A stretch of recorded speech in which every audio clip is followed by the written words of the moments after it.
Praise the Lord.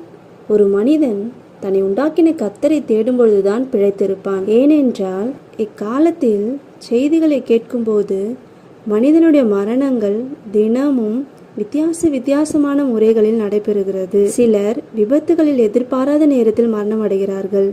இன்னும் சிலர் வியாதியுற்று மரணம் அடைகிறார்கள். கொலை நோய் நிமித்தம் அநேகர் மரணத்தை சந்திக்க நேர்ந்தது. ஆனால் ஒரு மனிதன் கர்த்தரை தேடுவானானால் அவன் விதமான அசம்பாவிதத்திலிருந்து பிழைக்கவே பிழைப்பான்.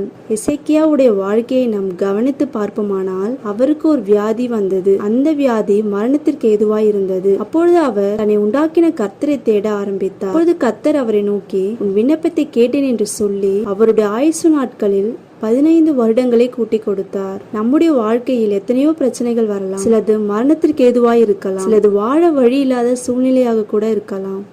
ஆனால் அதுக்கென்று கலங்காமல் நம்மை உண்டாக்கின கர்த்தரை தேடுவோமானால் அது எப்படிப்பட்ட பிரச்சனையாக இருந்தாலும் எப்பேற்பட்ட சூழ்நிலையாக இருந்தாலும் நம்மை அவர் வாழ வைக்கிற, நம்மை பிழைக்க வைக்கிற ஒரு நல்ல தேவன் நமக்கு உண்டு. எனவே உங்கள் எல்லா சூழ்நிலைகளிலும் கர்த்தரை தேடுவீர்களானால் நீங்கள் பிழைக்கவே பிழைப்பீர்கள்.